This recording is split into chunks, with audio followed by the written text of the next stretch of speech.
আন্তর্জাতিক ওয়েবিনার। আমরা সরাসরি চলে যাচ্ছি অনুষ্ঠানে। Good morning, London, Oslo, and New York. Good afternoon, Dhaka, and good evening, Melbourne. Let me pay my respect to the martyrs of 1952 language movement and the 1971 Bangladesh Liberation War and the father of the nation, Sheikh Mujibur Rahman. Incidentally, Bangladesh is celebrating the birth centenary of its father of the nation, Bangabandhu Sheikh Mujibur Rahman, this year. I pay rich tribute to the great leader who outlined Bangladesh's friendly foreign policy 5 decades back that his daughter has been pursuing. In the 50th celebration of independence, Bangladesh has achieved remarkable socio-economic development. In the decade up to 2019, the progress of Bangladesh has been described as remarkable, achieving 188% economic growth and a significant reduction in poverty, whilst integrating the policies of inclusion as a development priority. Bangladesh's economic growth and social development goals, underpinned by social justice and progressive policies, have supported Bangladesh's achievement around the SDGs. Besides, Bangladesh has effectively demonstrated the importance of multilateralism by engaging development partners to contribute to both the identification and redress of its development challenge. In today's webinar, 50 years of Bangladesh economy, society, people, and leadership, speakers are going to present an assessment of Bangladesh's achievement and challenges. We might usefully reflect that the past 50 years has also witnessed shift in political and social concern around the characteristics of development and their broader impacts. Distinguished scholars from Australia, Europe, USA, and Asia will briefly present their views. Keynote speakers attribute Bangladesh's development to its social organization within the economy on 3 major dimensions, noting the significance of alignment of these dimensions in achieving development objectives. A, sustainable development through a people-centered development approach guided by and aligned with global SDG objectives. B, the agricultural revolution and small business activities. And finally, the geopolitical balance around multilateral partnership. The discussion will explore and the claim that macroeconomic success is based on the integrated economic, social, political, and environmental plan for economic development and social well-being that leaves no one behind. This webinar is jointly organized by Bangladesh Research Institute, BRI Australia, and the International Affairs Subcommittee of Bangladesh Awami League. I am Dr. Mohsin Habib from Swinburne University of Technology Australia and Bangladesh Research Institute, will be your host and facilitator for this international webinar. Now, let me invite Dr. Shammi Ahmed, International Affairs Secretary, Bangladesh Awami League, to deliver her welcome speech. Dr. Shammi holds a PhD in disaster management and gender policy and has served in senior roles for International Red Cross and Red Crescent Society. Dr. Shammi, please.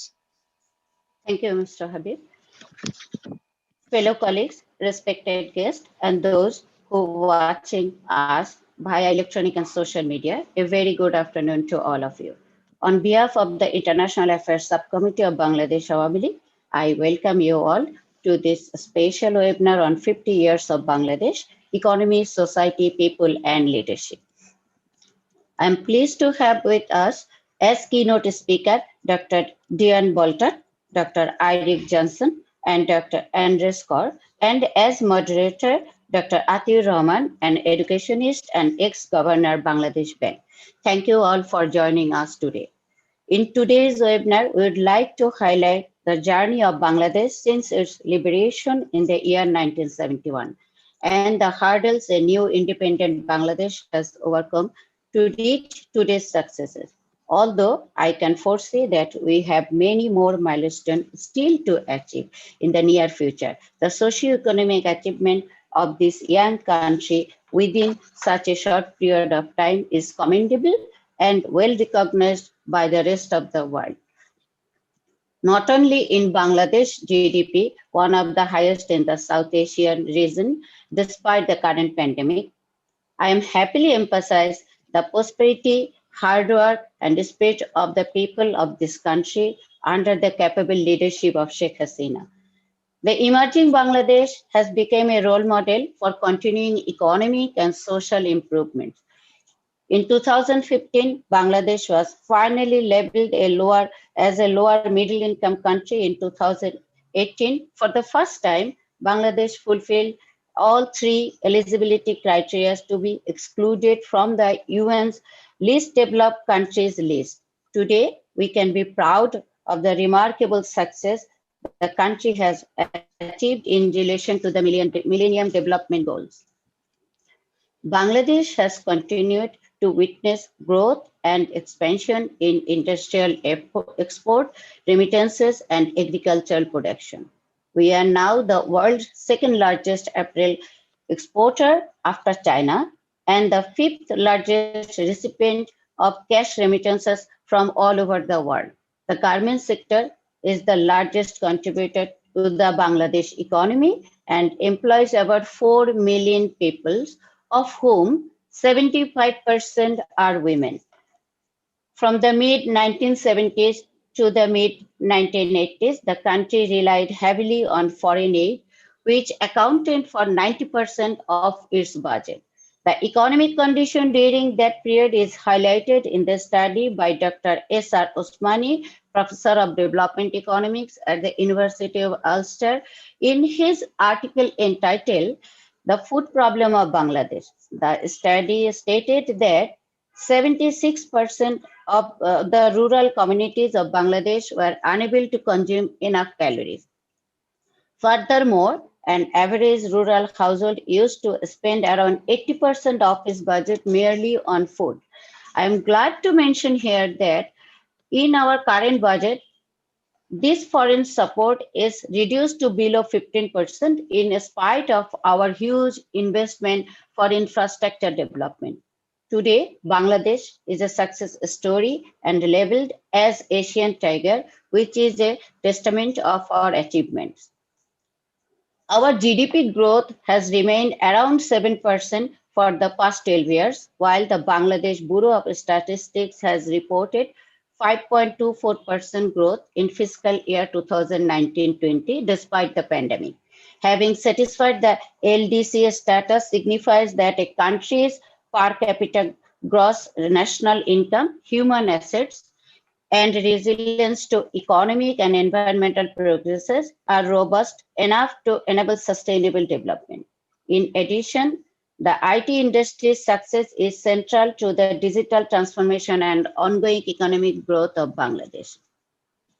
The dynamic leadership of Prime Minister Sheikh Hasina, supported by the people of Bangladesh, has been successful in fulfilling the dream of the father of the nation, Bangabandhu Sheikh Mujibur Rahman, by making the vision of Sonar Bangla. As a liberal and responsible citizen of Bangladesh, I am proud of our achievement. We appreciate our current and versatile aspect of development. A resilient nation like ours, under the current leadership, will only withstand but also overcome the adverse impact of calamities by continuing to focus on economic and social prosperity. Thank you all once again for joining us today. Joy Bangla, Joy Bangabandhu, Joy Sheikh Hasina, long live Bangladesh. Thank you all. Thank you, Dr. Ahmed. Really appreciate. Now we will hear from our invited speaker. Please let me invite our first speaker, Professor Diane Bolton, who has completed her PhD in social science with an interdisciplinary focus on the sociology, economics, and politics of development. Her interest in leadership of change and complexity is also supported by psychology and education degree. Originally from UK, her career in Australia has spanned senior policy role in Australian public services and senior academic roles in Swinburne University, Monash Mount Eliza Business School, and Mount Eliza UQ Business School. She has broad experience in advising around accreditation and regulation of higher education institution and consultants on quality assurance in higher education. She's an active researcher in sustainable development, leadership, management, CSR, and responsive regulatory frameworks in complex and shifting environment. Professor Dian Bolton, please. Thank you very much, Moshe. Foreign Minister, the Honourable A.K. Abdul Momen, the International Affairs Committee of the Bangladeshi Awami League, Bangladesh Research Institute, Dr. Mohsin Habib, distinguished guests, and our wider audience. I'm delighted to contribute to this forum on the achievements of Bangladesh as it approaches the 50th anniversary of its independence. I remember Bangladesh's independence being reported in the UK, both the human cost and sacrifice and its development struggles against a background of Cold War politics. 50 years later, some of these tensions between superpowers remain. Dr. Kaur will speak to some of these later. However, this period has also witnessed significant shifts in thinking about development opportunities, and I will touch on some of these today. When I was invited to speak on the role of governance and leadership in Bangladesh's achievements, a dominant theme appeared to be its with the UN's Sustainable Development Goals, or SDGs.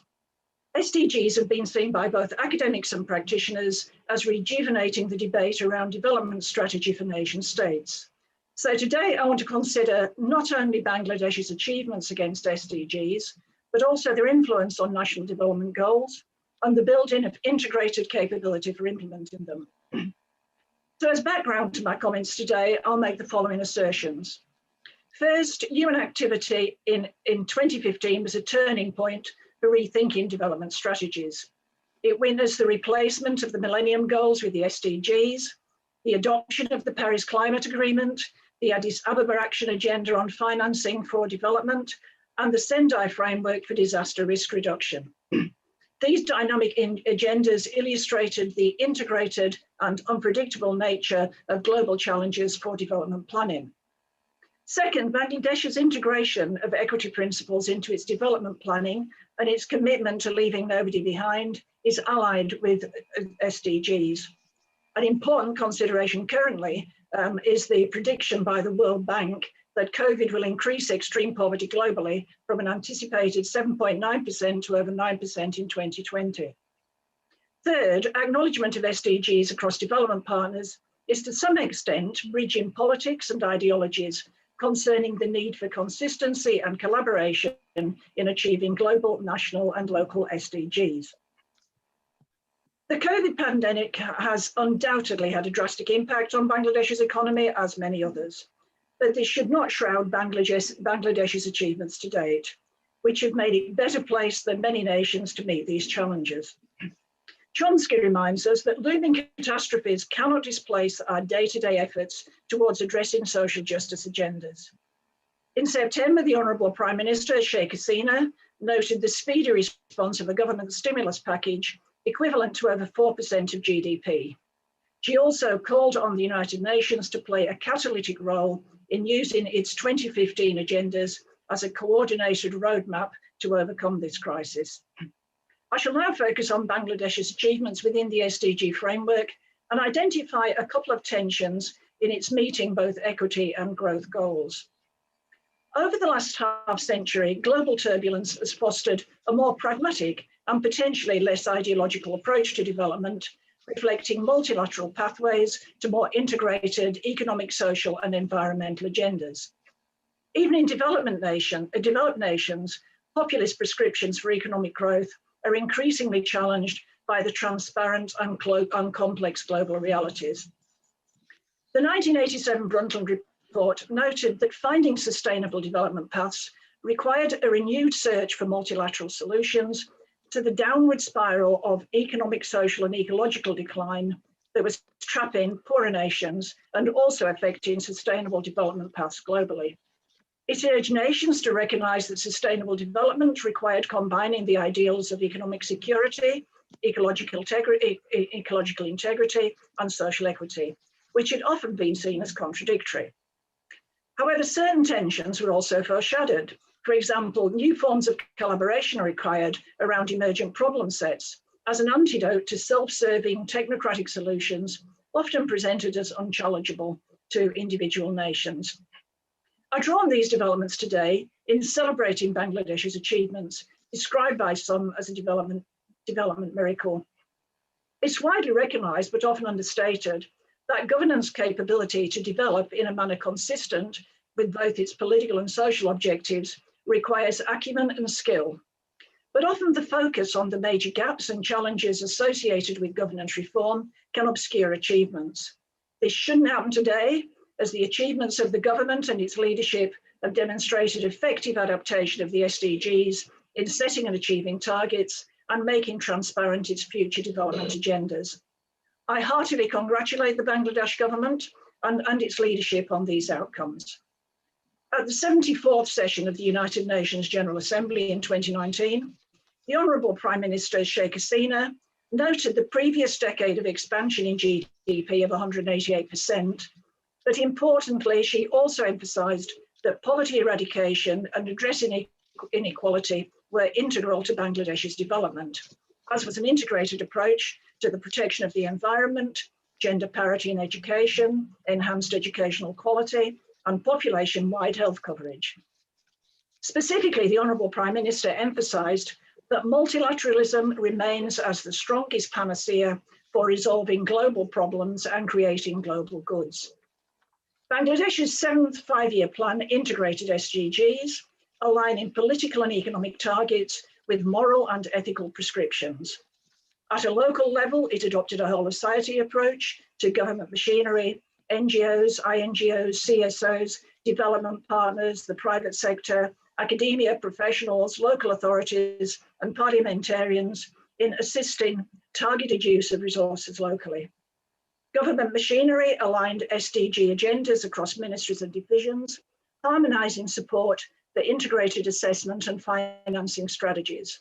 Shortly, Dr. Jensen will be elaborating on how this approach assisted agricultural reform. Nevertheless, Bangladesh's UN Voluntary National Review in 2020 recognised that the aspiration of leaving no one behind still requires attention. It requires further transformation of deeply rooted governance structures and business models, enhanced macroeconomic and fiscal instruments that promote inclusive growth, and integrated social policy that achieves universal coverage and redresses the needs of the most vulnerable. Thus, I conclude that the United Nations Agenda 2030 will continue to play a key role in framing and monitoring Bangladesh's development pathway, embedding social equity objectives identified at independence. However, extending SDGs beyond 2030 also requires enhanced management of tensions between economic development and social equity goals. So to illustrate this, I'll focus on SDG 1, which is about ending poverty in all its forms everywhere. Bangladesh's reduction of poverty and achievement of economic growth, as reported to the UN, required aligning and sustaining tensions while simultaneously increasing labour productivity, farm income, access to production inputs and finance, employment opportunities in lagging regions, women's participation in the labour force, overseas employment and access to quality education, health and nutrition, strengthening social protection programmes, stabilising food prices, and mitigating adverse consequences of climate change were all part of the complex poverty reduction programme. Future tensions identified in the 2020 VNR also include changes in the conditions of aid for developing countries, technological innovation, making lower skilled, cheaper labour less attractive to investors, climate volatility, and political instability associated with the Rohingya refugee problem, and of course, recovery from COVID. Tensions will also continue around implementation of reform agendas. For example, the National Social Security Strategy aims to prioritise the most vulnerable, but already is being criticised for primarily benefiting the non-poor. Thus, in relation to governance and leadership, a major political challenge is to hold and explain these tensions. Claiming that they can be resolved easily merely provides opportunities for non-productive politicisation of key problems. I'll conclude by raising two examples of such tensions. SDG 4 includes lifelong learning for access to productive jobs in the economy as well as labour market access for the poor. The shipbreaking industry in Bangladesh presents both opportunities for employment for recycling and yet produces negative externalities associated with its beaching deconstruction methods, sometimes lacking adequate protection for workers and the environment. But Bangladesh has taken multilateral action to both reform and preserve the industry.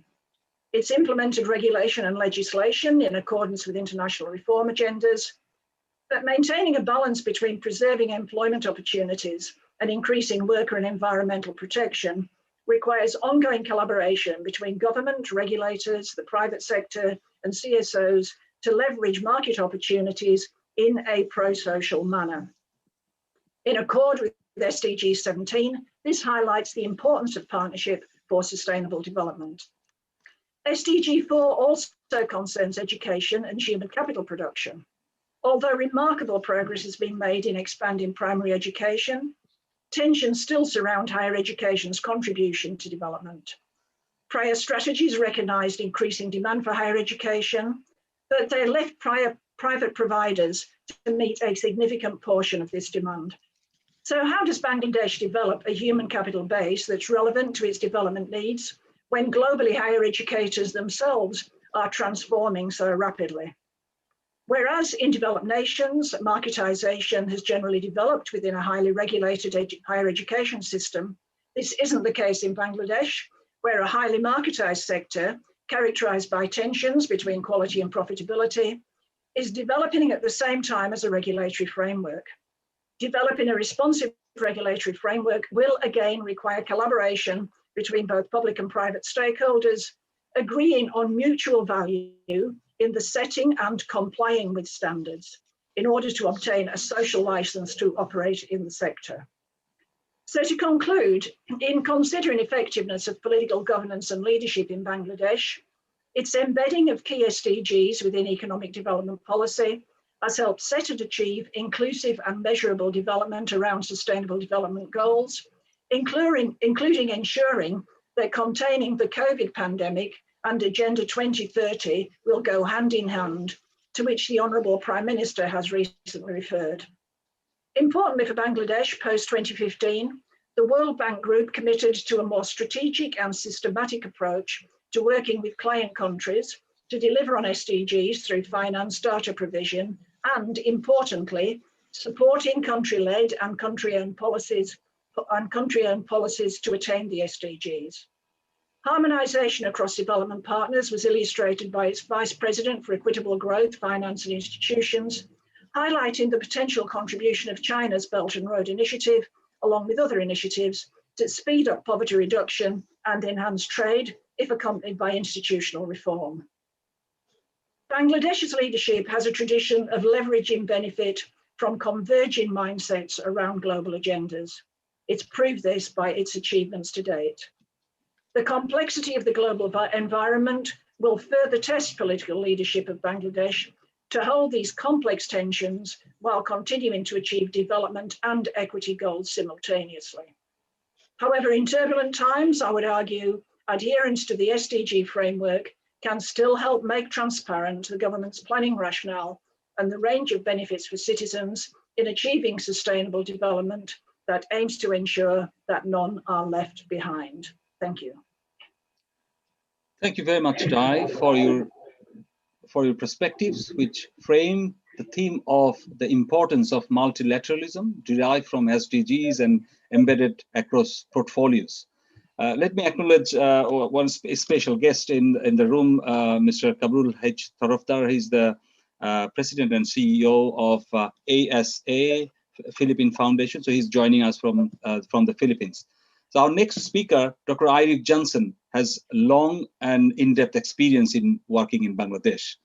Eirik has a PhD in social anthropology from University of Oslo. He has worked as a research and development aid administrator in Bangladesh for many years. He has written several books about the country. He will talk about some of the economic and social change that has occurred in the village where he studied in Bangladesh in the late 1979, and again from 2010 to 2016. His latest book, Seeing the End of Poverty, Bhayamara Revisited, published by University Press at Dhaka. Eirik, please.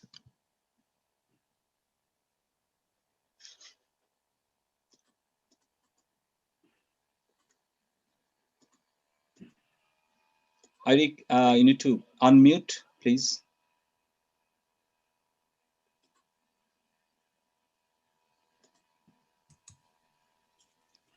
Can you hear me now? Yes, Eirik, thank you. Foreign Minister, Honorable A.K. Abdul Momen, the International Affairs Committee of the Bangladesh Awami League, Bangladesh Research Institute, and Professor Mohsin Habib. In 1971, Bangladesh was one of the poorest countries in the world. What are the reasons for the strong economic growth in Bangladesh during the last 15 to 20 years, which have benefited the majority of the population? This is the topic I will address. But first, I will talk about the poverty situation in Bangladesh in the late 1970s. And then I will talk about the current situation. Now, from 1976 to 1980, more than 40 years ago, I worked as a visiting research fellow at Bangladesh Institute of Development Studies in Dhaka.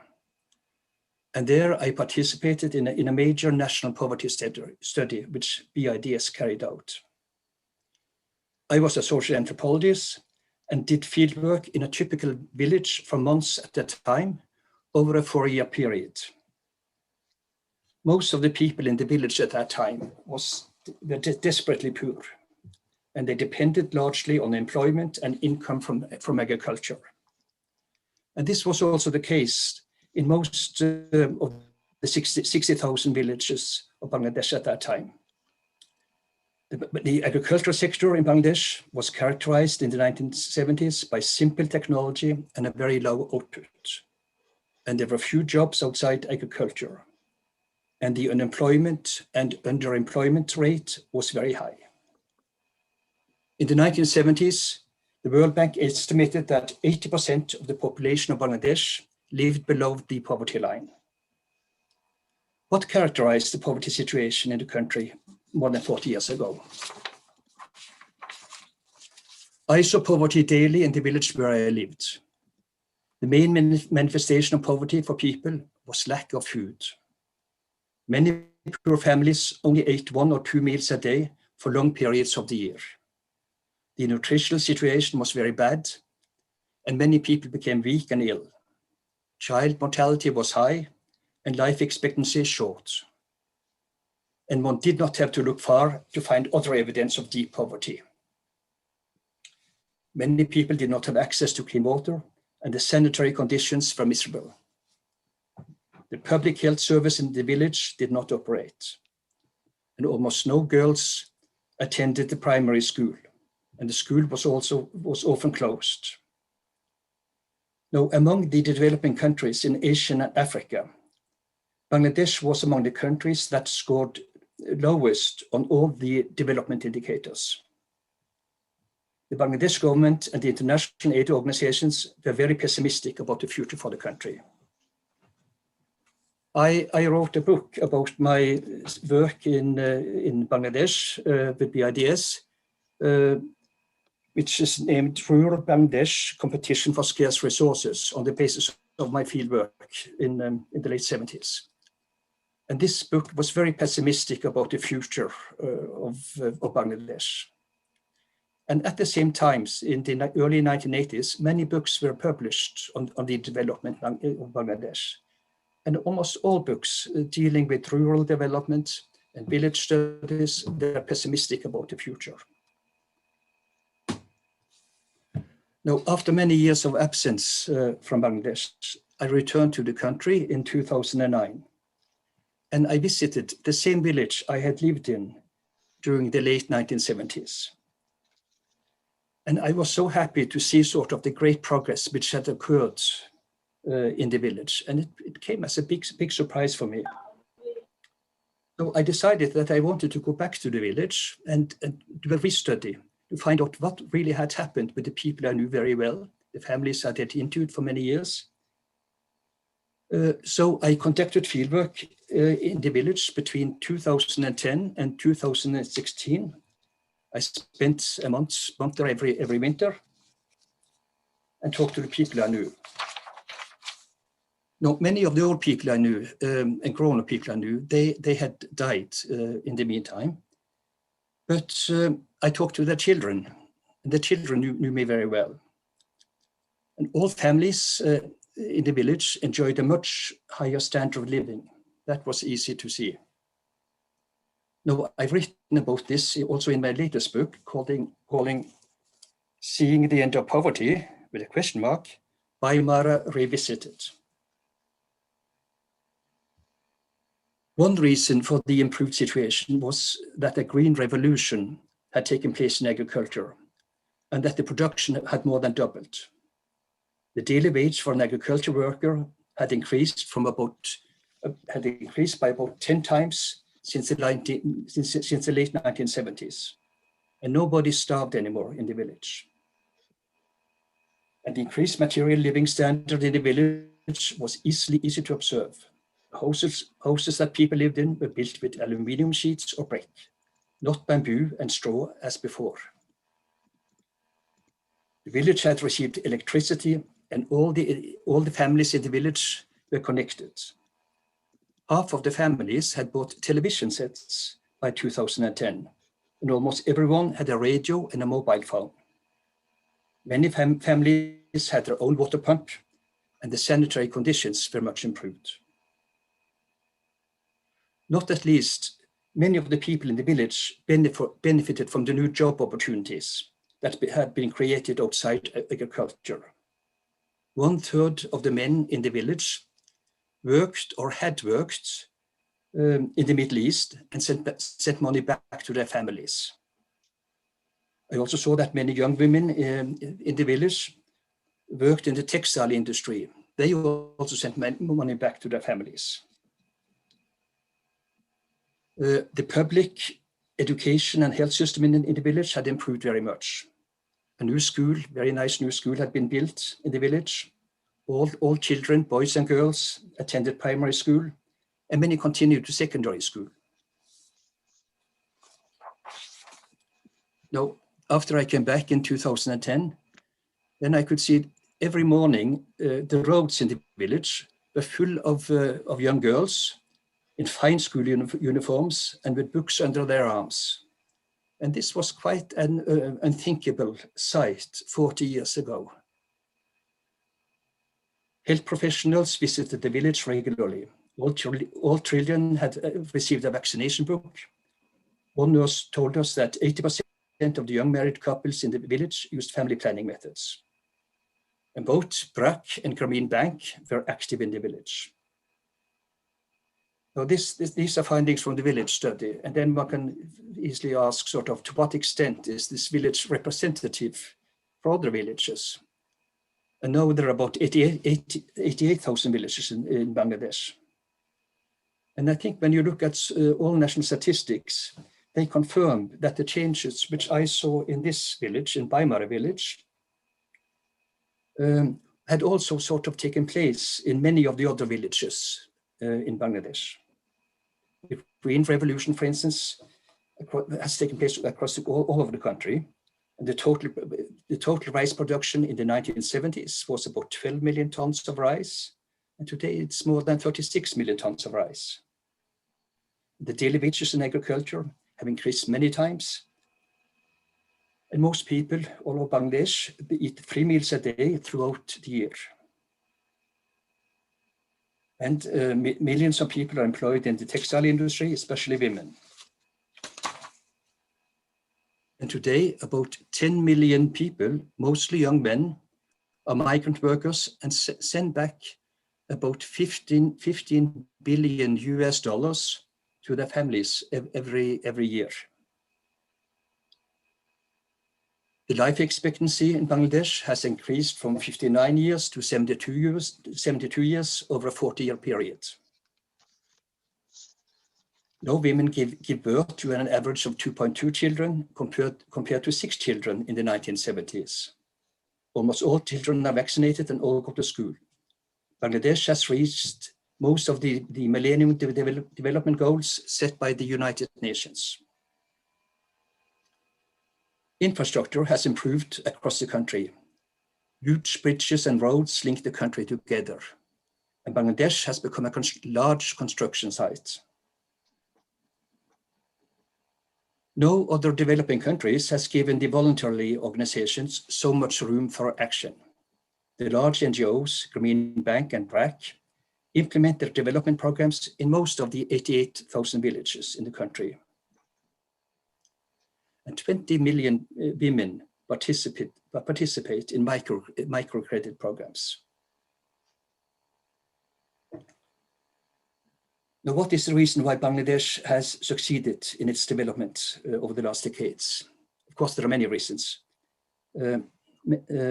Many would argue that an important reason is that the country has been integrated into the international labor market, and that the international companies are now investing in the country and creating millions of jobs for poor people.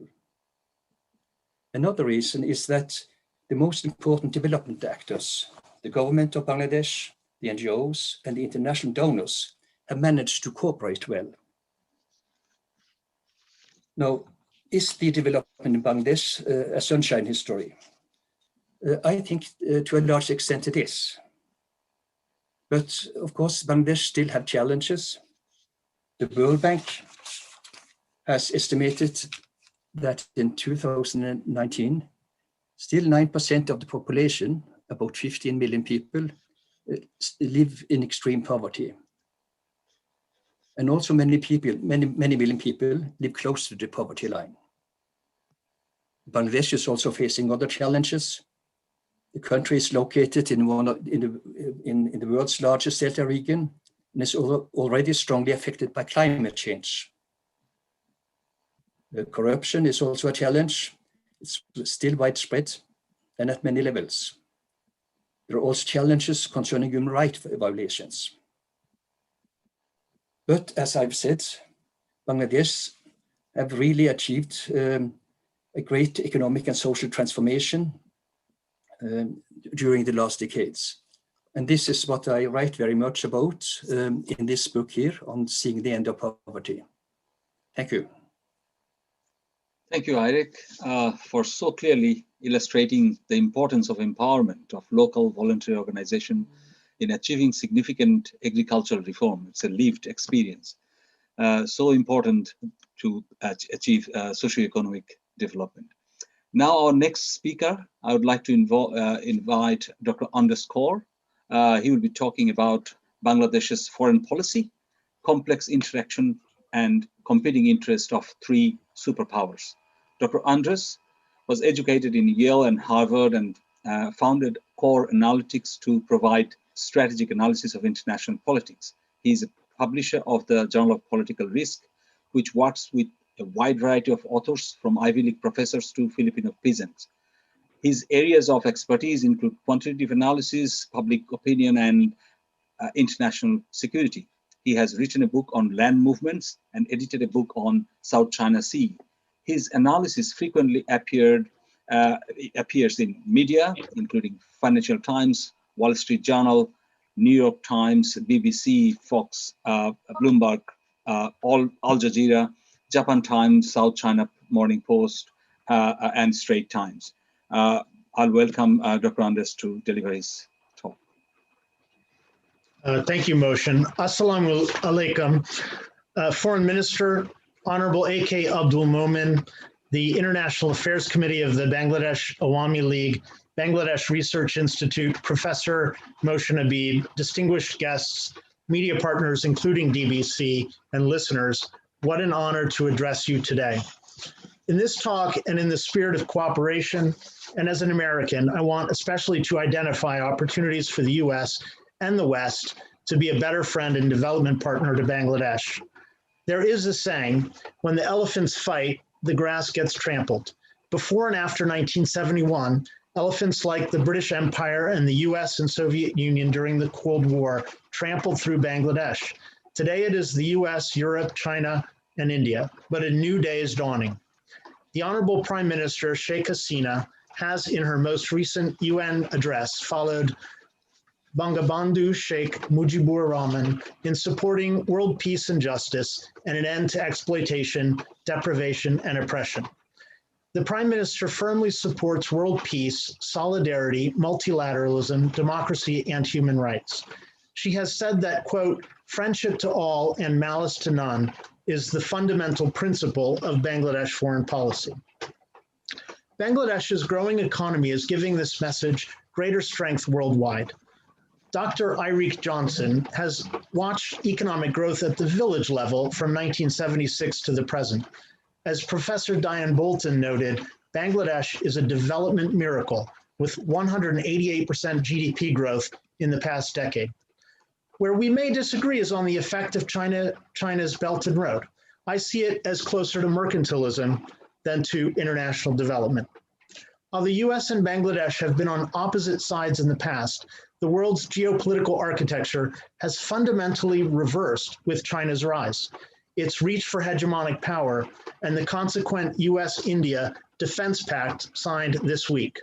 It would not be inconsistent with multilateralism for Bangladesh, as India has done, to draw closer to those countries that are best positioned to protect democracy and human rights on a global scale, namely the US, Europe, India, and their allies. In return, these countries should treat Bangladesh as an equal partner, respect its religious and cultural traditions, and in particular should improve relations on 4 levels. First, respect and defend Bangladesh water rights. Second, support Bangladesh on the Rohingya issue. Third, increase trade, investment, and development funding to Bangladesh. And fourth, rapidly increase funding to mitigate the effects on Bangladesh of climate change. First, on water, the US and allies should do more to highlight Bangladesh water rights upon which China and India are intruding. India has dammed the Teesta River, and in response, and due to increasing cyclones and monsoon flooding that displaced millions, Foreign Minister A.K. Abdul Momen is rightly negotiating for a fair water deal on 7 transboundary rivers with India. China is threatening the Brahmaputra River, which it could use for hydro energy to strengthen flow in the Yellow River, or to divert water to its arid Xinjiang autonomous region. China already has the Zangmu Dam on the Brahmaputra and has plans for 3 more hydroelectric dams that will cause evaporation of water during the dry season. But some in Bangladesh are seeking a Chinese loan for $983 million US dollars to pay a Chinese company for river management on the Bangladesh side of the Indian border. Bangladesh needs river management, and the US and allies should step in with the necessary loan to enable local Bangladesh river management companies to take the lead.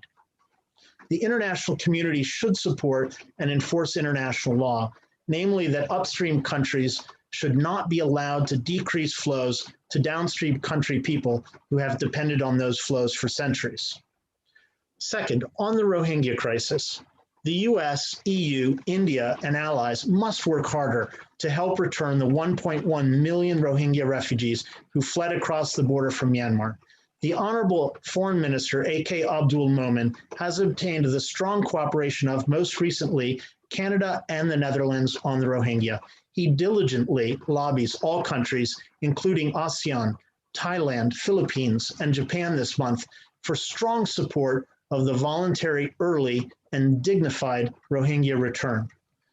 As Professor Mohsin Habib has found, Myanmar's military action resulted in the murder of 25,000 Rohingyas and rape of 19,000. Myanmar and China promised Bangladesh endless cheap talk, negotiations in Beijing, where China has the home advantage, and Rohingya repatriation at a rate that would take decades to complete. Time is on Myanmar's side, and along with China, it is apparently trying to use refugees as a weapon to destabilize Bangladesh while clearing Rakhine State for internal colonization and hydrocarbon exploitation. For this, Professor Habib rightly estimates that Myanmar owes compensation of 5.4 billion US dollars. The international community should follow Bangladesh's lead in taking Myanmar to the ICC and additionally imposing economic sanctions until Myanmar accepts the voluntary and dignified return of the Rohingya. Third, on trade and development aid, the EU has been Bangladesh's biggest friend if measured by the balance of trade, which is net Bangladesh exports and development grants. Bangladesh has net exports to the EU of about 16 billion US dollars per year. The EU granted 8 billion to Bangladesh since 1971. The US has accounted for about 5 billion in positive annual trade balance for Bangladesh and 3 billion in grants. By these metrics, Europe has been a true friend of Bangladesh. To mitigate the Rohingya and COVID crises in Bangladesh, the US too has donated over $1.2 billion and recently delivered 100 ventilators. In 2018, China was a net exporter to Bangladesh. More specifically, Bangladeshis had to pay all the foreign exchange they got from the EU and more, a total of $17 billion, to China for Chinese imports.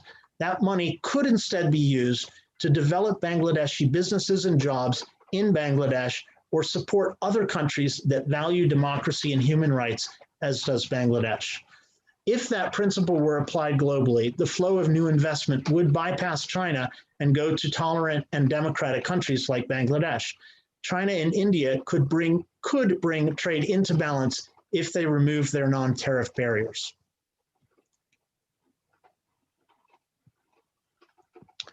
Today, Bangladesh imports most of its arms from China and Russia. China sold over 1.6 billion worth of weapons to Bangladesh between 2015 and 2019, about 74% of all Bangladesh arms imports.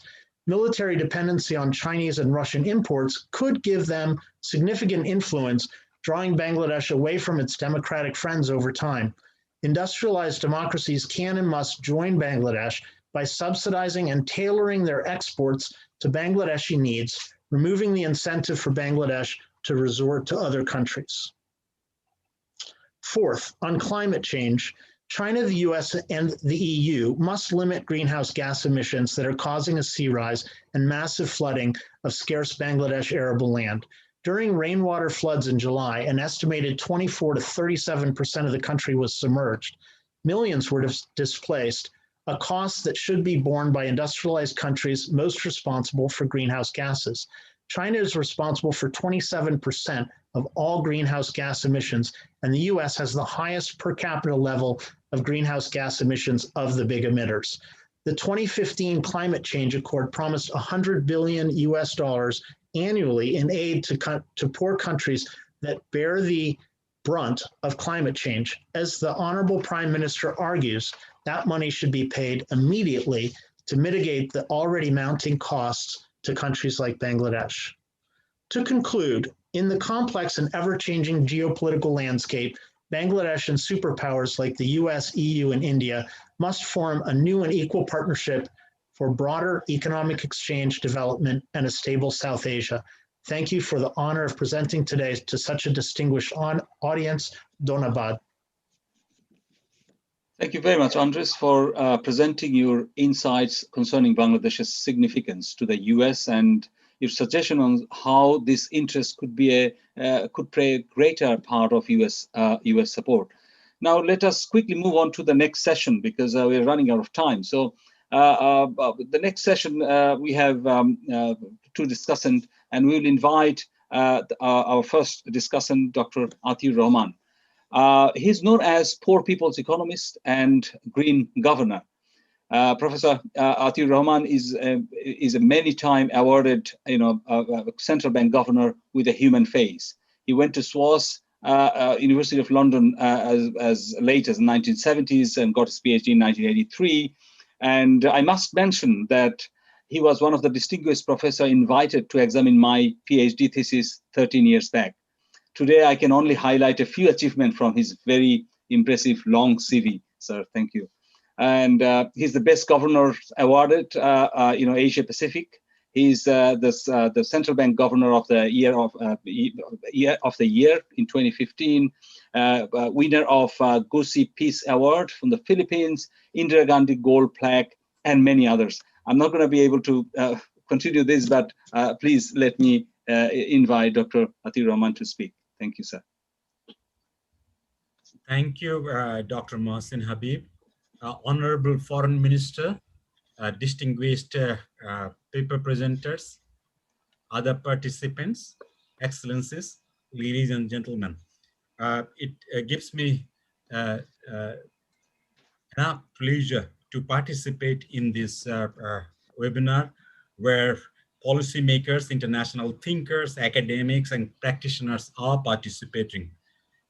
Indeed, Bangladesh's journey over the last 5 decades has indeed been an amazing one.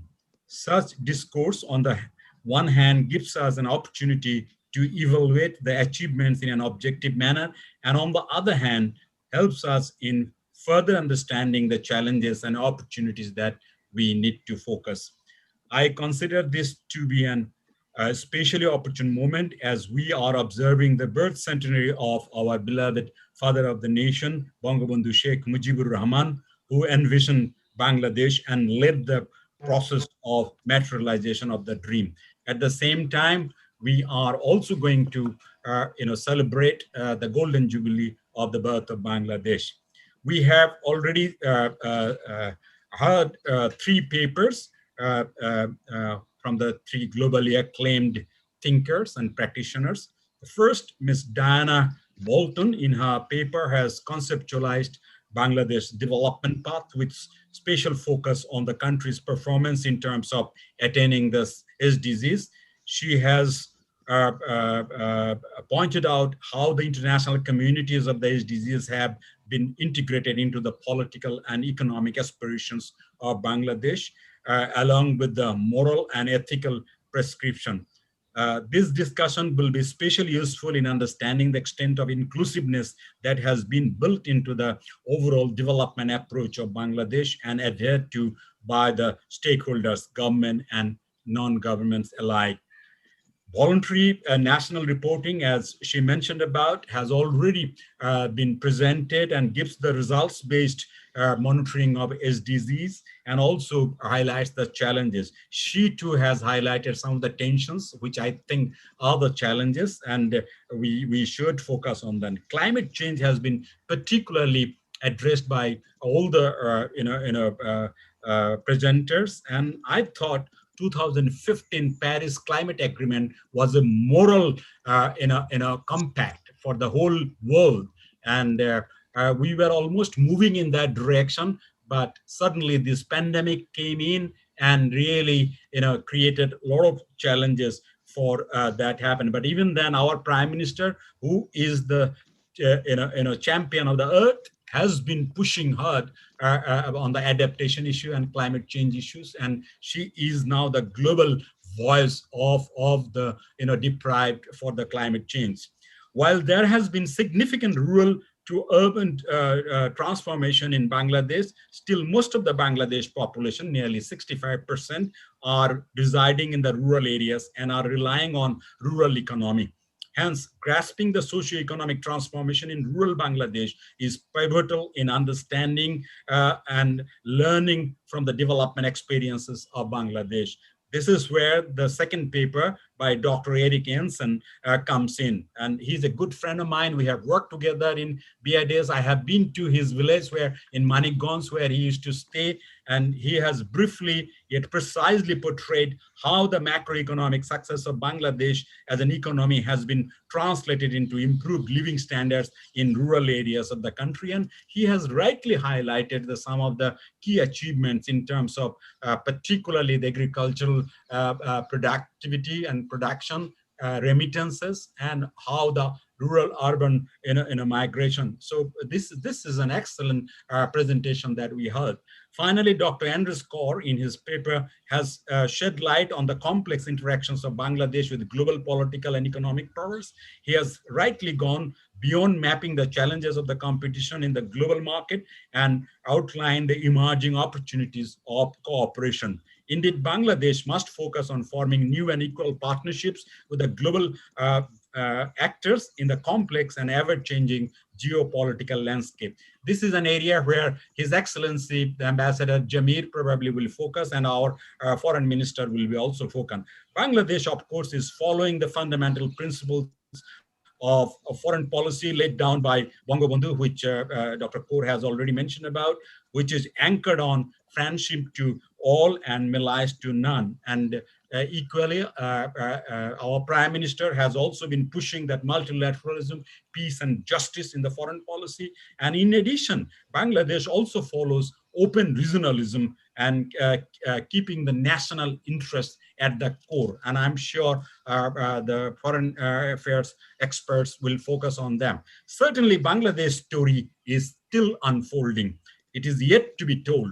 It is a story of old flames and long dream. This is a dream of 50 years and a flame of 75 years. I remember in 1943, our father of the nation, seeing the Calcutta famine, Bengal famine of 1943, he said, how could this happen in a country which was the seat of the Golden Bengal, where one businessman in Murshidabad could buy the whole of London. So that was the country being put into such a crisis because of the war. And he was mentioning the country will celebrate its golden jubilee next year, where when we will celebrate our success story of rising to today's prosperity from literally yesterday's ashes. Our father of the nation started dreaming of a prosperous golden Bengal more than 75 years ago when he was still a student leader, as I said. Throughout his political career, he had struggles to ensure equity and justice for his people. And this struggle eventually led to the independence of the country. Whatever we are now watching is in fact the result of the independence. And we owe to the father of the nation and the freedom fighters for all this. He succeeded in instilling a fighting spirit into the minds of his people, and that ensured liberation of the country against all odds. At the beginning, Bangladesh was dumped as a basket case or a test case of development, Eric would know very well, by the international commentators. Yet, utilizing the indomitable fighting spirit of the hardworking and entrepreneurial people of Bangladesh, Bangabandhu led the country into the path of inclusive development within a very short period of time. His government rightly prioritized agricultural development, fostering entrepreneurship and human resource development. And the outcomes were visible within a very short period of time. By 1974, per capita income of Bangladesh rose to $273 and compared to $93 in 72. A stunning performance indeed, especially if one considers that the size of the economy in 1972 was only $8 billion with zero foreign reserve and entrepreneurship class missing. And you'll be happy to know under his daughter's leadership, we now have an economy of $300+ billion and is growing every day. Bangladesh, the train of inclusive development got derailed in 1975 as the father of the nation was snatched away from his people. However, after prolonged struggles and much sacrifice, the country got back on track in 1996 under the leadership of his daughter, our Honorable Prime Minister Sheikh Hasina. She immediately restarted the journey of her father, prioritizing rural transformation and inclusive development. There was another hiccup in between 2001 and 2008, but Honorable Prime Minister Sheikh Hasina got back to lead the country in 2019. And since then has done a magnificent job in turning the society and economy of Bangladesh for the better under the slogan, Digital Bangladesh.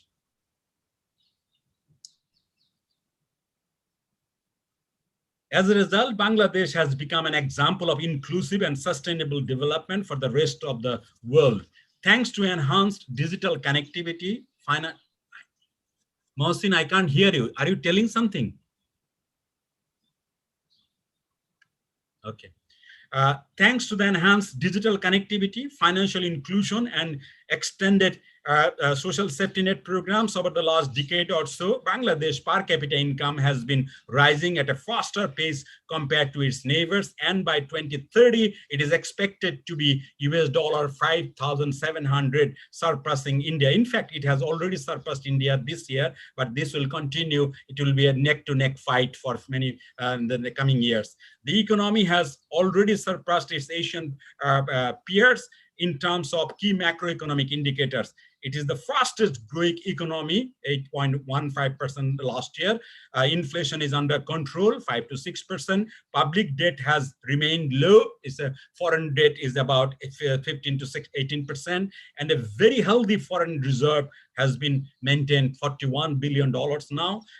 And for example, over the last decade, investment to GDP ratio has increased from 26% to 32%. And during the same period, foreign direct investment more than quadrupled, remittance increased 1.5 times, and export almost doubled. More importantly, the economic progress has been adequately translated into social progress in Bangladesh.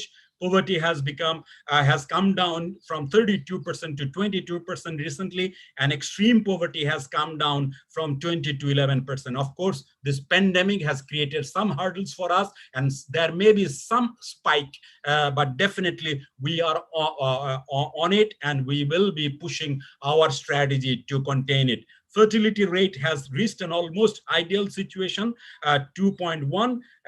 Life expectancy has increased from 65 to 73 years, far ahead of the South Asian neighbors. Child mortality and maternal mortality have also been almost halved during the last decade or so. Transformation of agriculture has played a key role in not only the fast growth of our economy, but also to ensure resilience to shocks. 80 to 90% of our farmers today are using modern technology. Thanks to the prudent and consistent support provided by the government of Sheikh Hasina, we are now fourth in the world in producing food grain, third in producing vegetables, fourth in fisheries, and seventh in producing mangoes. Our food production index stands at 145.3. We are ahead of India, China, and Vietnam, and even in Argentina.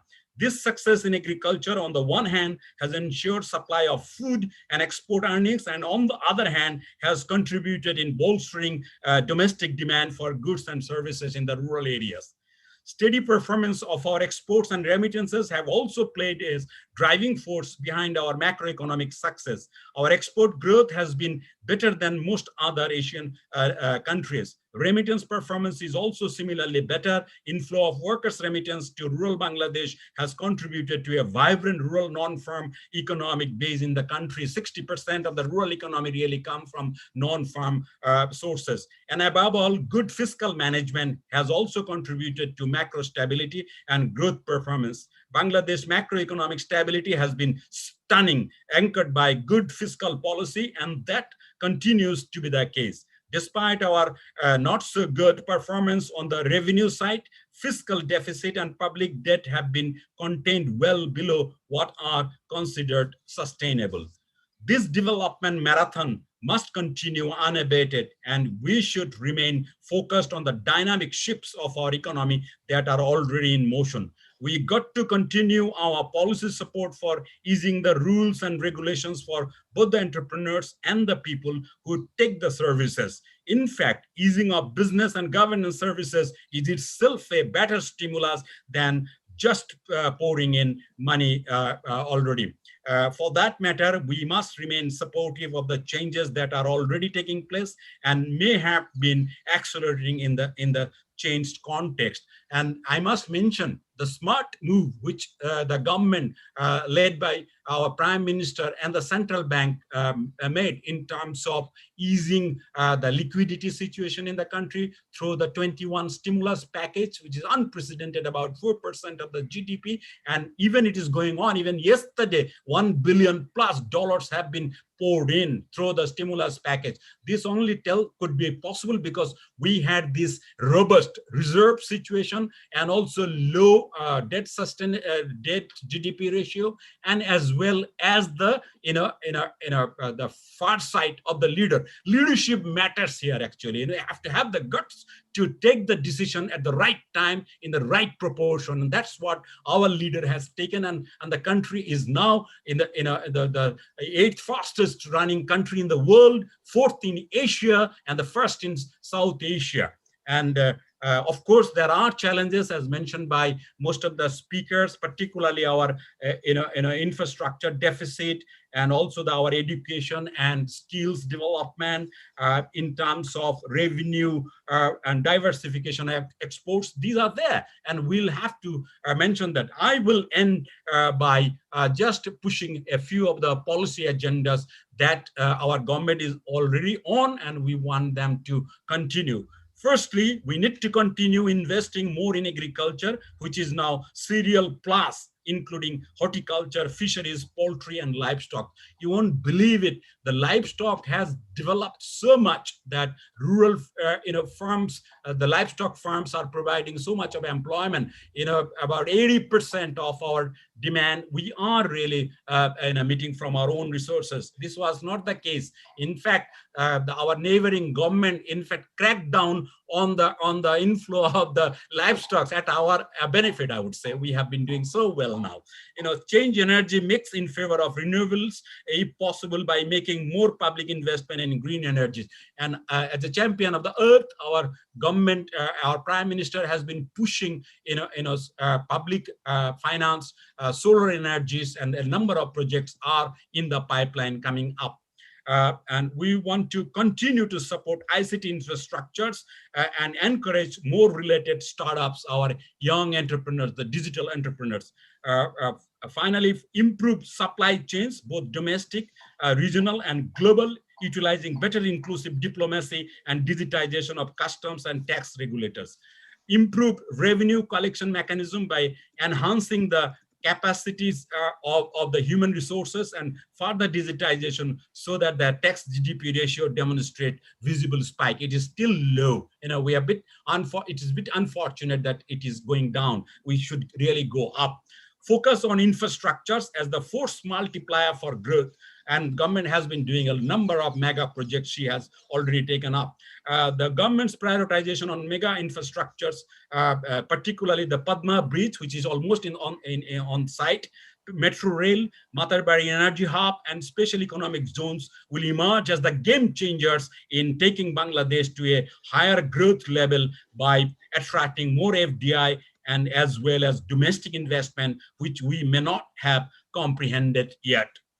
We need to invest more on education, skilling, and reskilling of the human resources to prepare the country for the 4th industrial revolution, which is knocking at our doors.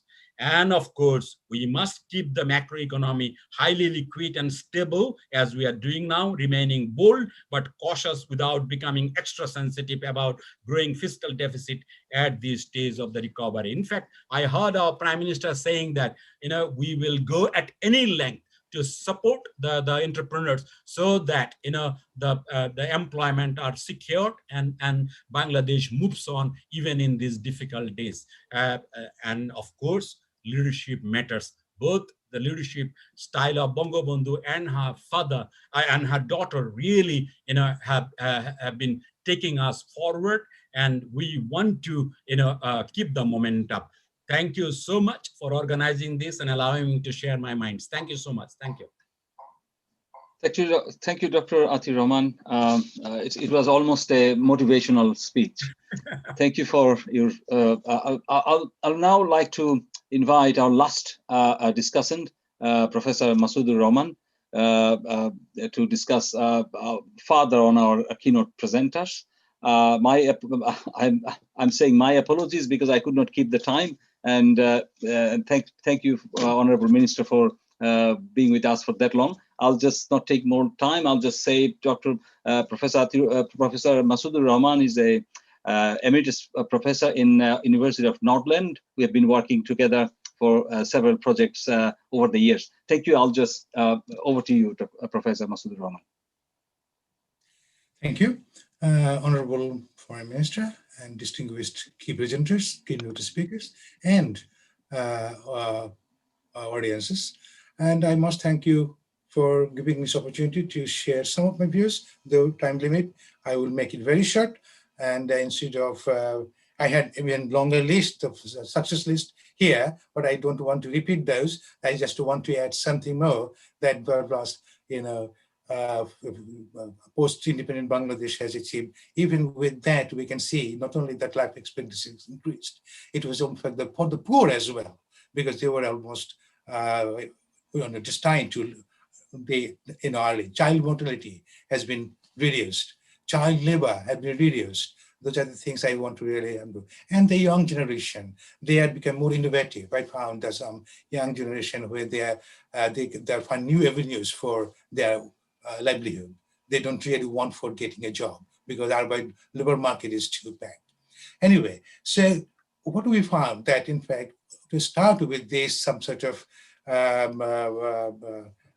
evaluation of achievement and some sort of the challenges. I mean, our keynote speakers have rightly pointed out and brought forward some of the very crucial points that Bangladesh has come across. And when Bangladesh had this challenge in the aftermath of the liberation war, it has to fight and get away with all this and it make a miracle. Well, I will not use the term miracle. I think it is the people. When I'm talking about the concept here, it was the Bangladesh and economy, society, leadership. In fact, it's all about people. Economy is for the people. Society is for the people. Leadership is also for the people. And it is the people that make the economy. They grow the economic growth. They want to change the desired social changes. So that's what and I found, just make it very sure, I think at least our success stories can be on three major areas in all, like in agriculture, and then government sector, then remittances. So those are in fact added more to not only that, they make better life better, but it also contributed to the national economy. And also historically, we have seen the revisited a very important issue to see that comparing Bangladesh before and after. But it is also good to compare Bangladesh, pre-Bangladesh, pre-independent Bangladesh and post-independent Bangladesh, because that's what will make it more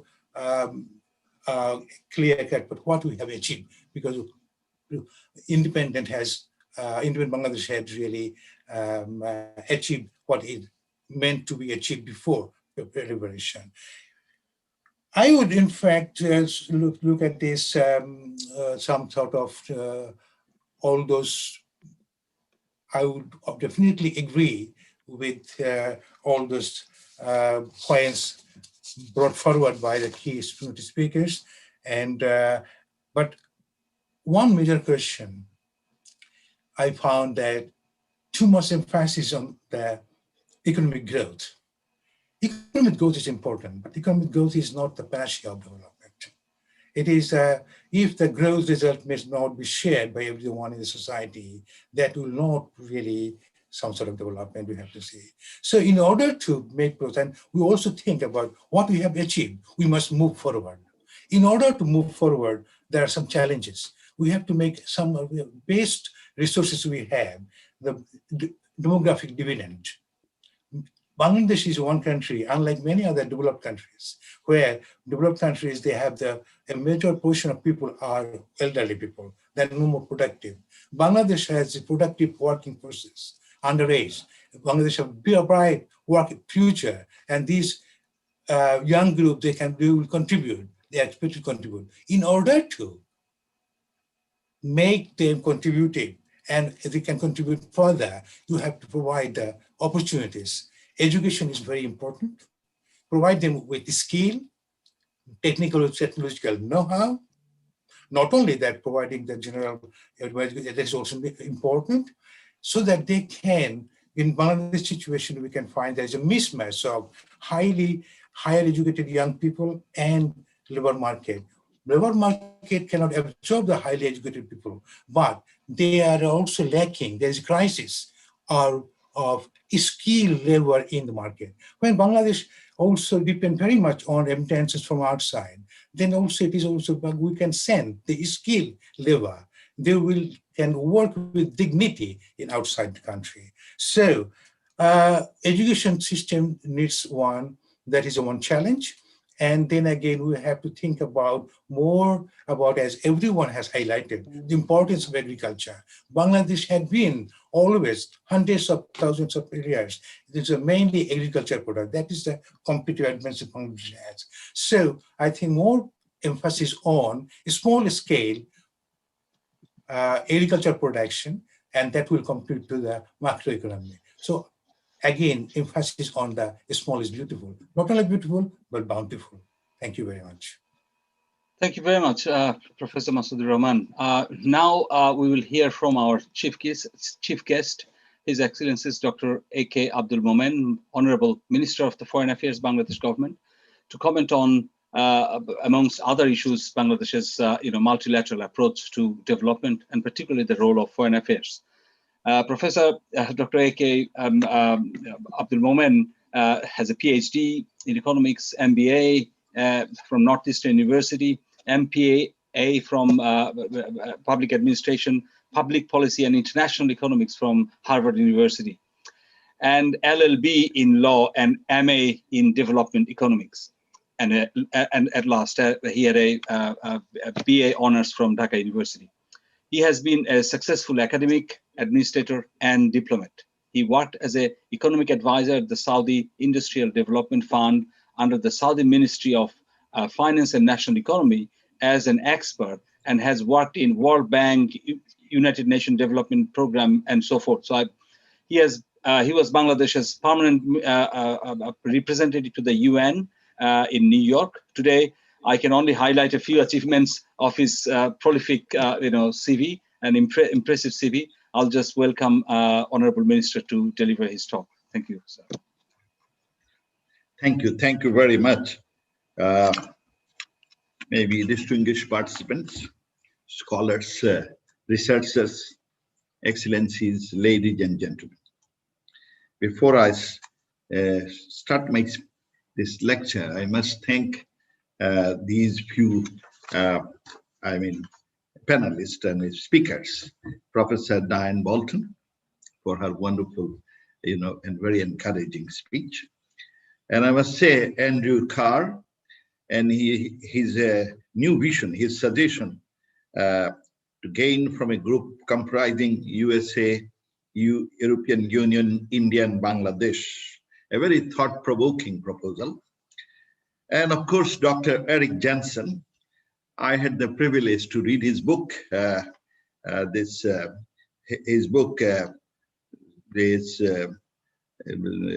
Seeing the End of Poverty by Dr. Eric Jensen and Najibur Rahman, the Veramara experience. It is a very enlightening and illuminating story. And I thought we should promote this book across all my missions because it tells the truth, the fact that has been done over the years. And I had some relation with this type of observation because I was kicked out of my own country and had to live abroad for almost 38 years. So after returning home after 38 years, I moved around the country and I found a miracle. The country had changed. A country which is known as bottomless basket with no hope of survival has become a land of opportunities, a vibrant economy. So I read your book very well and I thought we should promote that book. And of course, my young friend, Atik, Dr. Atik Rahman, I always like it, and particularly today, I really enjoyed his spirited deliberations. And also Professor Masudur Rahman, and he pointed out 3 areas which is very critical, I must say, he correctly raised those 3 areas. Anyway, I'm so glad I take apology today. But since Shammi told me I could not avoid, I had an accident yesterday. When I was in a tennis court, I fell down in a hard court and had some bump around. And so I was having difficulties, but yet I cannot, cannot get this privilege. And Shammi told me, I said, okay, I'll try to do it. more so because we live in a world virtual nowadays. This gives us an opportunity. As we come to Bangladesh's 50th celebration of independence, it is a pleasure to introduce a forum that is focused on both reviewing and celebrating our progress while also acknowledging our challenges into the future and opportunities for us to leverage the capability that we have built over the last half decade. I thank Dr. Shammi Ahmed and Dr. Mohsin Habib for organizing this very important event. And I would like that this deliberation should be promoted, and the book can be published on the basis of all the deliberations that have been presented today. And that would be useful because they're very enlightening discussions and presentation. I'm very proud to be able to review this half century from a position of strength. Our progress in terms of economic growth has been described as remarkable by reliable institutions well placed to judge our progress. In the decade up to 2019, Bangladesh achieved 188% economic growth, and that's not my numbers, it's by this British Spectre. And the century-old magazine, the Spectre, stated that Bangladesh achieved 188% economic growth, highest in the world, and significant reduction in poverty while integrating the principles of inclusion as a development priority. In the 70s, below poverty level was around 78%. Now it is around only 20.5%. This is a miracle. No wonder former Secretary General Ban Ki-moon termed it as a model of economic development, and Wall Street Journal called it a bottomless basket. Bangladesh is a standard bearer of the South. And it is a star of women empowerment and a leader in disaster preparedness measures. I'm equally proud to claim that we have done this while maintaining integrated political, social, and economic commitments and achievements, principles that were established by Bangabandhu Sheikh Mujibur Rahman, the father of our nation, who committed to a development path in which nobody would be left behind. In today's world, we journey as part of the global community in a complex and fast-paced environment that some refers to a volatile, uncertain, complex, and ambiguous. Against this background, the leadership of the Honorable Prime Minister Sheikh Hasina has been outstanding. Her contributions to the nation by working with institutions such as the UN to help shape its agendas and deliver on millennium and also sustainable development goals have provided a framework for a whole of society approach in reducing poverty and providing a strong foundation for addressing our future development challenges. Today's speakers has elaborated on this infrastructure as critical to the local management of our sustainable development agendas, with a particular focus on achievements in poverty reduction through agriculture sector. Going forward, our perspective plan 2021 to 2041 reflects the central importance of Bangladesh's 4 institutional pillars: good governance, democratization, decentralization, and capacity building, as identified and informed in our national goals. These principles will continue to reform and strengthen our national and local control of our development agenda that is relevant to meeting Bangladesh economic and social targets and resiliency, and manage external and often unforeseen pressures. In achieving its goals to date, Bangladesh has effectively demonstrated the importance of multilateralism by engaging development partners to contribute to both the identification and redress of its development challenges. Our foreign policy is also consistent with this multilateral approach, founded on the principle of friendship to all, malice to none.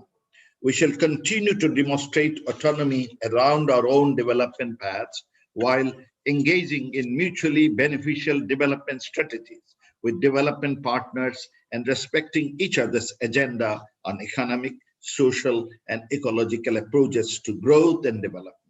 We also welcome the increasingly common acknowledgement of local agendas in the development process by development partners and the benefits of respectable collaboration in seeking efficiencies and optimization of the distribution of limited resources to achieve growth targets while addressing emergent and unpredictable growth challenges, including climate volatility, access to water, gainful employment of manpower, the Rohingya refugee problem, and the impact of COVID-19.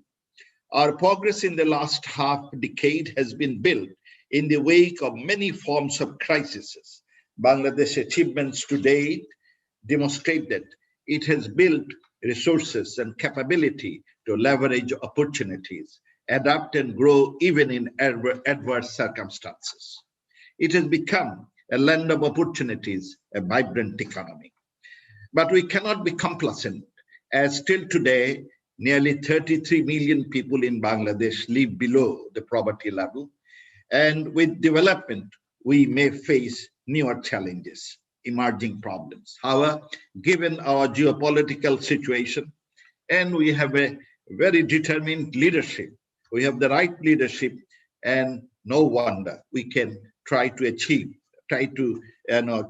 capitalize those opportunities and challenges. I would like to draw your attention to a page, just a comparative page, of some development statistics of Bangladesh. And this is just from in the 1970s and current data. And with this, is it possible we can show that to them? This is just a few numbers so that we can see how far we have moved around. And you can look at it. In 1972-73, just few data for your general, in 1972-73, our total budget was 786 crore in Bangladesh taka. And today, it is 568,000 crore. 723 times increase in absolute terms. Just imagine the the dynamic changes it has happened. In the education budget in 1980, around 44 crore, and now we have 66,000 crore. And in poverty headcount, in the 70, this is just 1 year, the average was 78, but 73, 74, it was 82.9% below the poverty level. And now we have 20.5%. Currently, we have extreme poverty is around 10.5%. We propose to reduce by another 5% within the next 5 years. And by 2030, we would like to make it below 3%. Now, in life expectancy, in 1971, the average was 47. Now we have reached around this, how do we do? Now it's 72.6%. And right, and GDP growth rate. I did a study a few years ago, and that was just I did from 2 periods, 1975 to 1990, and then 1991 to 2006 at the time, basically to look into how how the military, quasi-military, or civil technocratic administration does in the development process, and how a political government, in spite of its skirmishes, a lot of problems, how they do well. And apparently, looking at the numbers, it is apparent that in a political government, growth, welfare is much higher. Anyway, just one number from here. GDP growth during 1975 to 1990, this 15-year period, on average, was 3.2%. Of course, in the last 10 years, it's around 6.8%. This is not a small achievement. It's a 3.2, and now 6.8 on average for the last few years. So this is a miracle. GDP per capita, I don't want to go, you have that number. And no wonder the foreign reserve has gone up. But here I would like to mention one issue, which was where it was in what did happen? Where's my that page? I had another page. I looked at the Pakistani situation. In the Pakistani situation, and that's a startling situation. And where is that? Unfortunately, what happened? The one area I like to draw your attention that when we got our independence from Pakistan, the longevity, the per capita income, everything was much superior in Pakistan vis-a-vis that of Bangladesh. But within the last few years, within the last 50 years, we made a big difference. And one of the key elements is women participation in the workforce, the education of women. In Pakistan, all those achievements are relatively much poorer, only because one of the main reasons is, besides non-political government, besides is also education of women. The education makes a big difference in the case of Bangladesh. Unfortunately, that page is missing, otherwise I would have shown you. Thank you so much. Joy Bangla, Joy Bangabandhu.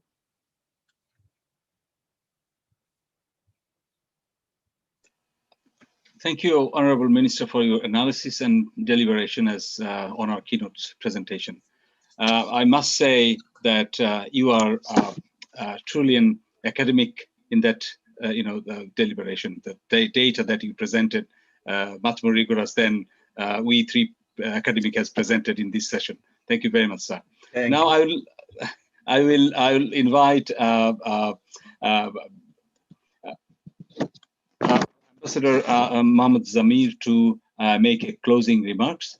He's the former, career diplomat who has worked and as an ambassador in various countries in Europe, and as well as as a permanent representative to the Economic and Social Commission of Asia and the Pacific, FAO, World Food Program, International Fund for Agricultural Development, European Communities, and also as Secretary in the Ministry of Foreign Affairs.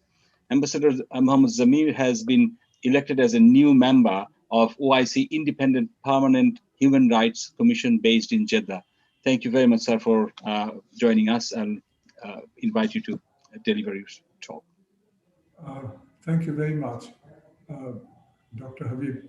It was wonderful listening to all these distinguished persons.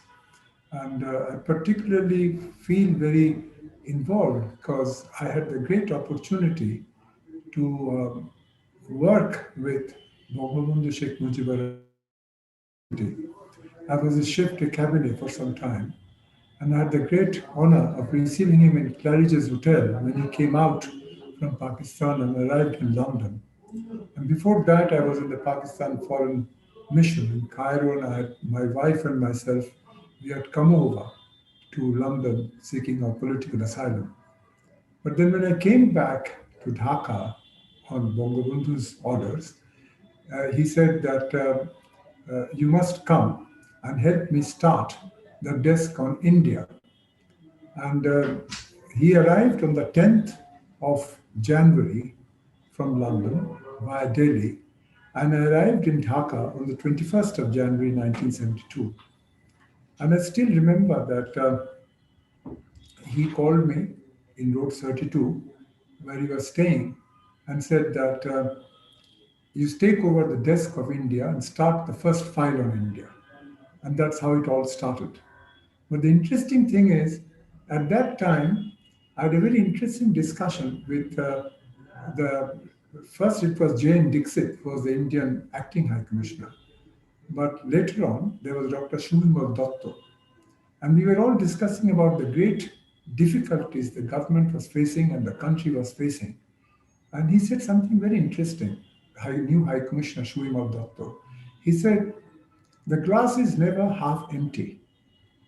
You can call it half full or half empty, but it's never half empty.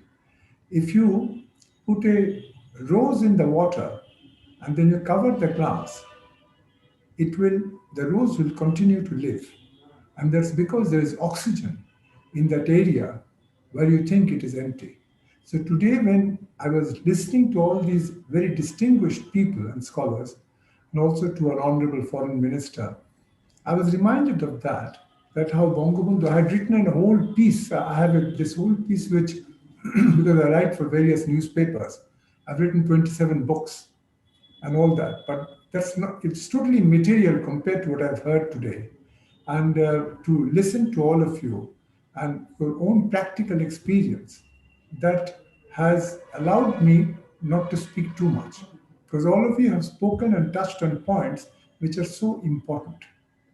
And I must say that I have heard there's not a single factor where you have not covered or touched upon. The only thing I want to just put on one point, and draw your attention to that, is that if we need to move forward, we need to understand that we should have something more to do for our migrant population. We have, for example, from Bangladesh, we have nearly 8.5 million people working abroad as expatriate workers. And our government, present government, under the leadership of Honorable Sheikh Hasina, is trying its best to ensure that whoever came back is looked after, whoever wants to go back can go back.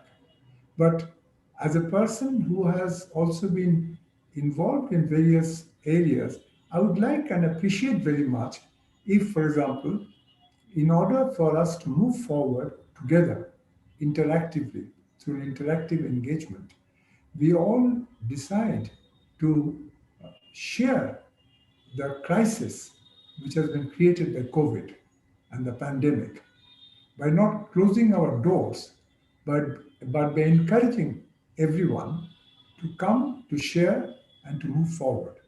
Because if we can do that, that will make a large difference. Because if there is instability, there's discrimination. And if there's discrimination, there is unhappiness. And if there is unhappiness, you can't move forward.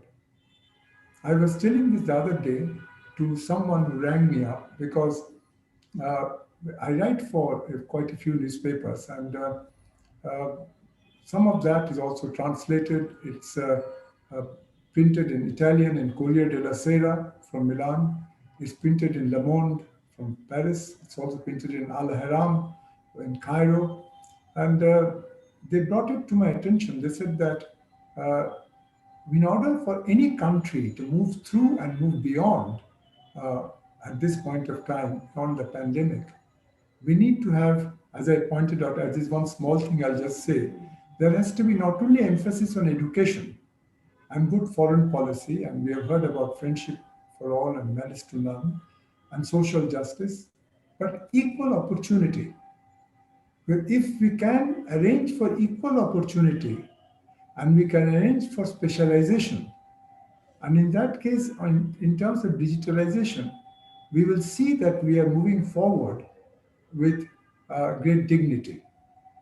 So may I take this opportunity of saying that, for example, I've on the Rohingya situation, I've written a piece which will be coming out day after tomorrow in the Financial Express.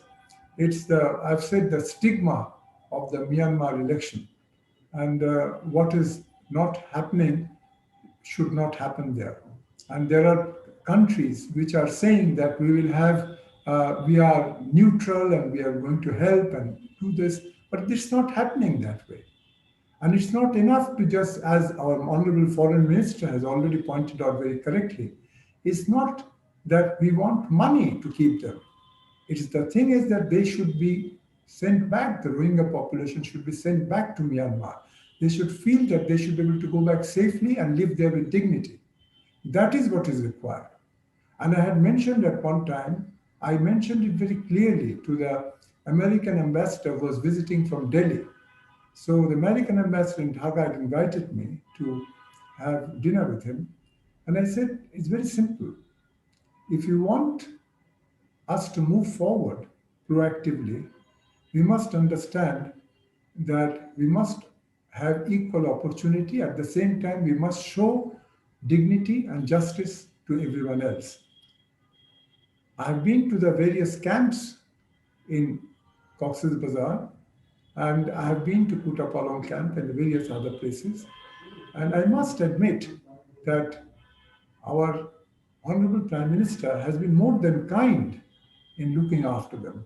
But I would suggest that all of you who have spoken today, I would have liked if you had mentioned once that the idea of moving 100,000 of them to Bhasanchar, the island, should take place. Well, this is the first step.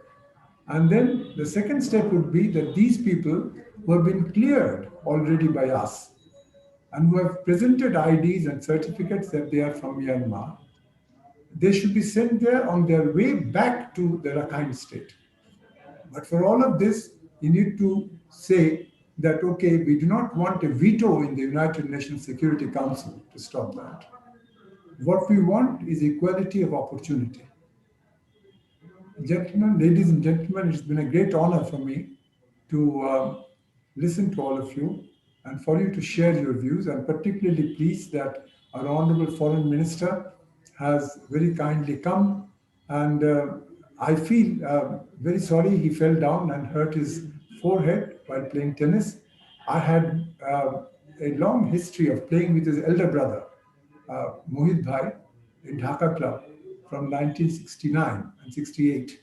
And I once fell down as well in Dhaka Club. I don't know when he was playing, but I would suggest very strongly that have that tennis court cleaned first before you play again. That would be very important. We need you. We need you all the time. And may I say that please, this is something which I would mention. Please, I suggest that if you have any suggestions about what can be done to improve the Rohingya situation, you should speak out openly and tell China that stop only supporting Myanmar, and tell Russia that it's not enough to talk about things that you're going to do for others, but do it and show it. Thank you very much. Thank you very much, Ambassador Zamir. Thank you. I really appreciate your insights. And in mentioning Honorable Foreign Minister, we are taking his advice, and we'll be coming up with a compiled, book as you advised, and under the leadership of Dr. Shami Ahmed. Sir, you are muted. Sir. I think this would be really good, something very productive. And Shami, we will be working together. I would like to see that this get published. Very useful, presentation. So thank you. Yes, sir. Thank you very much, sir. And our team from different part of the world, we have done the largest refugee studies in the world. We have interviewed 7,800 Rohingyas in the camp. And we actually, found out there were 25,000 death, 19,000 rape of Rohingya people. So, and I acknowledge, Mr. Kamul Hassan Tarofdar funding some of the projects that we are continuing. And thank you, everyone, for your remarkable speeches and analysis. Today's discussion reaffirms what IMF said about Bangladesh's macroeconomic performance has been remarkably steady. I appreciate the contribution to what has been a focused and valuable consideration of the driver and achievement of Bangladesh's success, as well as to provide insights to future challenges and Bangladesh's foundational legacy. Thank you, everyone. I will just end the program